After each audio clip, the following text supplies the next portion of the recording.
What's going on, Jaguar family? What's going on? How's everybody doing? Hello, hello, hello. I'm Marshall Best here Testing, with. testing. I can hear you. Turn my microphone up. Oh, turn the microphone up. Can y'all hear me, Jaguar Nation? What's going on? What's going on? That was my rapper talk. Your Was man in the Marshall booth. Best said. So that was my rapper talk. I was in the booth. It's your man Marshall Best here with Greg Castillo. Uh, bring Howdy, you howdy. what's going on. We're bringing you those highlights from last night's game, or I wish we had a highlight tape from last night's game. But the A&M San Antonio Jaguars, your A&M San Antonio Jaguars, beat UIW, the UIW Cardinals, by a score of 82-73 last night to improve to 5-1 in the TSAC league. Greg, just break down for me, what you saw from the game yesterday, because it got a little ugly. It could have been a much easier win than it was. Yeah, definitely. I thought they came out into a 2-3 zone. Um and we were running good things. We were getting to the high post. We were letting the high post distribute to the outside, knocking down shots. I thought, the corners were important and we were rolling. And then they went to a full court pressure situation. And as we've seen before in other games, I think it's the Palo Alto game, the two Palo Alto games, right? One. What were the two games where they ran full court pressure? Oh, Our Lady of the Lake. Our Lady of the Lake. There you go. Our Lady of the Lake. They ran two full court. We saw what happened is we kind of speed up, and then that speeding up causes to make quick shots, poor decision making, turnovers, and so that really allowed our Incarnate Word to get back into the game and make this a game. Obviously, the hitting shots for them is important and stuff like that, but that definitely muddied up the game and let them get back into the game. And then it became a dogfight. And luckily, Parabon Hawkins was able to come alive in the second half and be a big factor on why we pulled this one out. I thought his contributions were huge on the offensive end, and it was really the Nick Van situation early on. Nick Van was, he's very important in the engine of the offense, and I think it was Jaden Campos. He was hitting some shots, making some bad decisions early on in the first half, but it seemed like there wasn't that much production. And then in the second half, Parabon Hawkins really turned it on, and it was able to give you a consistent offensive threat right there next to Nick Van, and it made everything a lot easier offensively. Yeah. Uh, Nick Van had a pretty terrific game. He was all over the place. Uh, had a few steals. Made. I want to say he had like 20. I don't have an official stat sheet with me. Um, no, he had at least about 20 points. Perrin Hawkins came on, scored all of his. He had 10 plus in the second half. Mm-hmm. That's where he scored most of his or all of his points. Mm-hmm. Free throws were just not there for the team as a whole. No. Shot horrifically from the free throw line, and that's kind of what kept them Carnot Word in the game, is they were knocking down their free throws until towards the end, and they started missing too. So that they started missing, and Carnot Word had a chance to get really. They just never feel like they could get over the hump. mm-hmm. They had their opportunities, and they just never capitalized. Yep, because they went up once. Mm-hmm. I want to say they went up one time in that second half by a point, couple times, but other than that, they were never able to really pull further away, and we were able to get some offense going, get to the line, and another thing Incarnate Word stopped doing, which was working, was that pressure. They stopped pressuring. Yeah, weird just coaching decision. I had no idea why you would stop going to something that worked like that. I don't know if that was personnel situation or just a coach decision. I don't know, but lucky for us that we didn't see that pressure again, and we were able to right the ship. Yeah. But that's something that we definitely need to be on the lookout for going forward. I know Mm-hmm. if the teams are scouting you and looking for your weaknesses, a full court pressure, handling the pressure is definitely going to be something that people are going to look at and point to. Yep. A big contribution from Justin Uday. He Mm-hmm. played some big minutes last night and got some boards.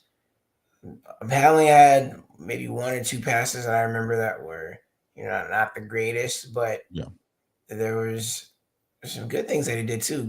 Fought for that one board, got the layup, a huge layup, Yeah. you know, put us up 4 kind of I later think in the game. I And think then, Barnett and Uday's energy, whether they're starting or off the bench, is very important. I think they both bring something very important to the team. mhm. And then one other thing I love that Uday did was down the stretch, about 2 minutes left after a missed shot. I think he got the ball. I think Parabon threw him the ball, and instead of shooting a quick three, he kind of waited and then got the ball back out to the guard so we could continue to run some more clock. And I said, "That's smart basketball. That's smart basketball." Yeah, that's something too that we probably highlight is that when you have the lead and we're up a couple baskets, the clock's you're in your favor. There's no use to trying to get out in transition and trying to make easy. I mean, just pull it back. If you don't have the numbers, pull it back, or if you don't have something, get good looks. It's in Mhm. your favor. You don't have to rush. You're not the team that's down. That's right. So he did well in that regard too. Um, yeah, collectively, the guys came together and were able to get this win. And you know, shout out to Incarnate where they were battling back, Hmm. down 20 in the first half to cut it within 2 points and opportunities to take the lead, and just weren't able to get over the hump. But Yeah, I think that's those a two quality guys were ball really club. getting hot from three. Those two guys, scoring wise, those two guys were getting hot from three and getting what they wanted, and then they were just getting to the line a lot.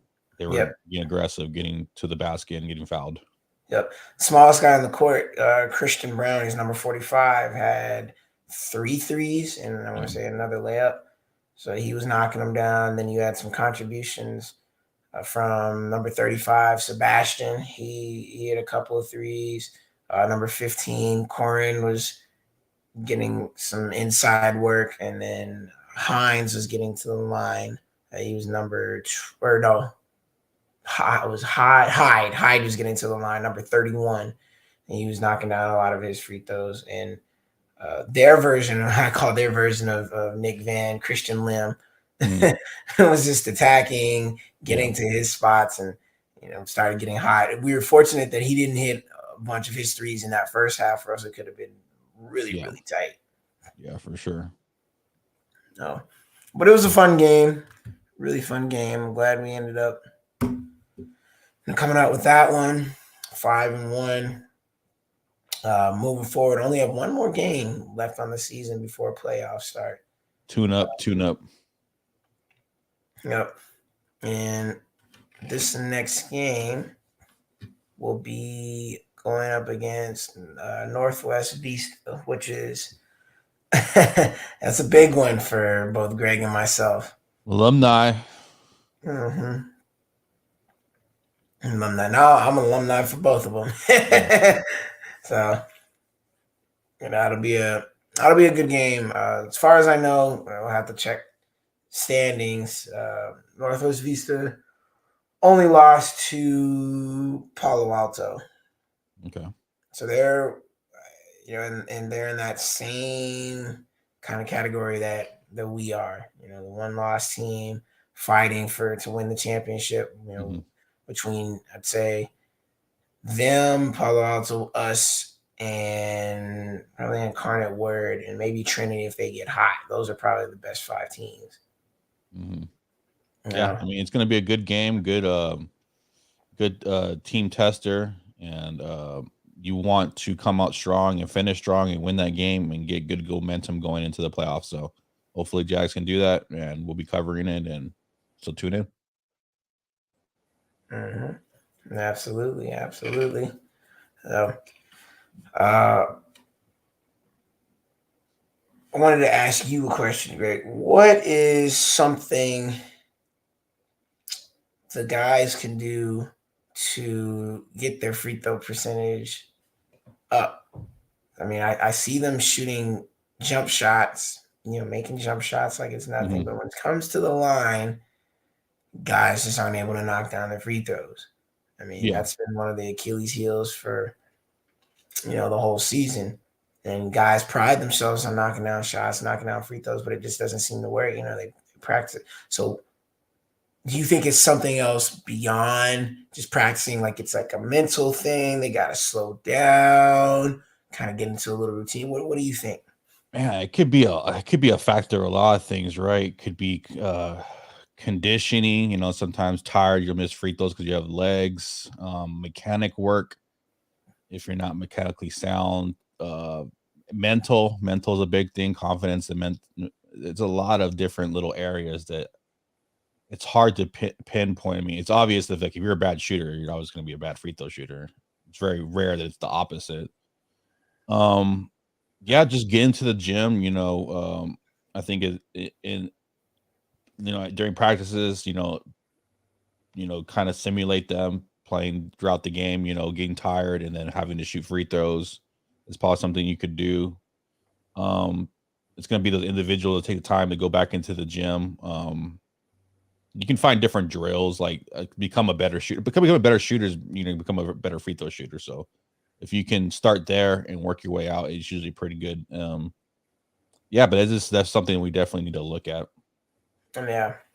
Oh no, I know it's weird. I have a weird routine when I go to the free throw line and shoot, Yeah, right? Some guys take longer. mhm. Like you'll have the Kevin Durant's of the world that'll how to do that A little shimmy. shimmy. You had Jason Kidd do the kiss to the rim. Mm. You had I'm trying to think of some other ones. You said guys do weird things when they get to the line. Some people touch their arm, Yeah. Some people will kiss the ball, rotate it. hmm Some people just get it and shoot it right away. Right. You know, I guess one of the universal things that kind of helps is if you do stop one or two dribbles, something like Mhm. that, and then flip the ball.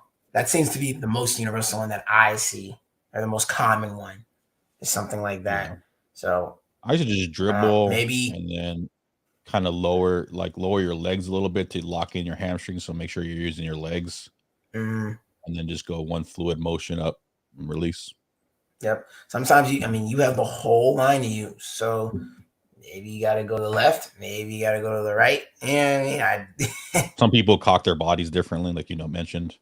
Be off Mhm, to a side a little bit. Maybe it realigns their shoulder and things like that. Some mhm, people shoot elbow out. Some people tuck the elbow real tight to create different. You just got to create a pattern and repeat it over and over again. That's what it is. And it I think it's easy because it's like, well, nobody's on you. You got all the time in the world. I mean, you got enough time to collect yourself and shoot it, and it's just one of those things that just like evades some people at sometimes. mhm. So it's weird. It's Very a true. weird thing. It's a little weird thing. It is. We want to give a shout out to Amari Bailey. Yeah, He's going to the Euro Summer League. That's quite the honor. Really proud of him, and hopefully was able to go out there, show out, and get picked up. That'd be amazing. definitely big for him. Definitely big for Jaguar Nation to support him. I mean, hmm that's great, accomplishment. That's a great opportunity for him, and he's been a big time player for us and getting on the boards, out in transition, hitting threes. I mean, he's just been a big energy, positive player on the team. So it's great to see anybody succeed and get Yep. opportunities, and for him to see this opportunity is big. So congrats to Yep. him. Yep. Great. It is. Very excited for him. I know this is Peregrine Hawkins last year too.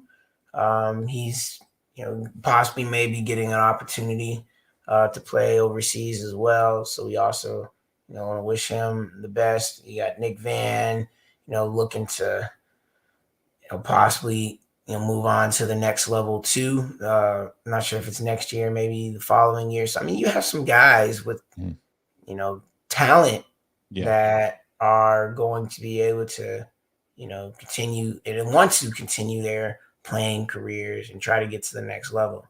So it's going to be fun. It's going to be fun moving forward for this program. Can't wait to see, everything that's going to go on in the future.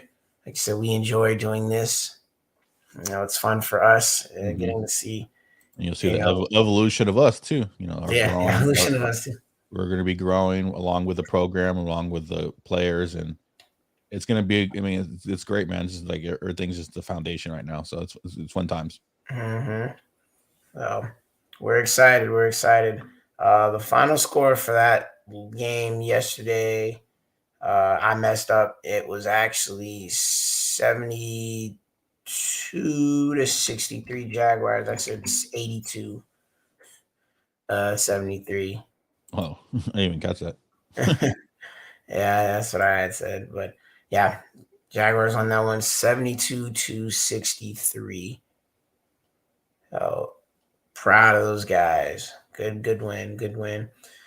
We're gonna see if we can do some interviews on IG Live later today. We'll see if I can talk to the guys, get their availability. But you can always follow us on Tamusa MCB Ball on IG. Oh, over here. Boop.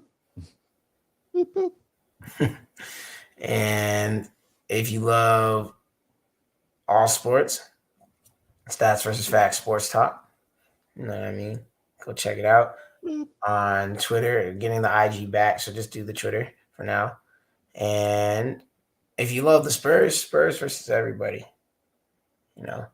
Got some good things, some new merch coming out. New merch, YouTube shows coming up. So stay tuned, man. That's gonna be a lot of fun. A lot of great things coming up. So again, Jaguar Nation, we appreciate y'all so much.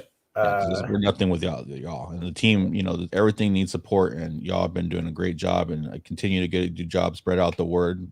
Follow us on all those places, and really help us build and get bigger. It's just a blessing. So thank y'all.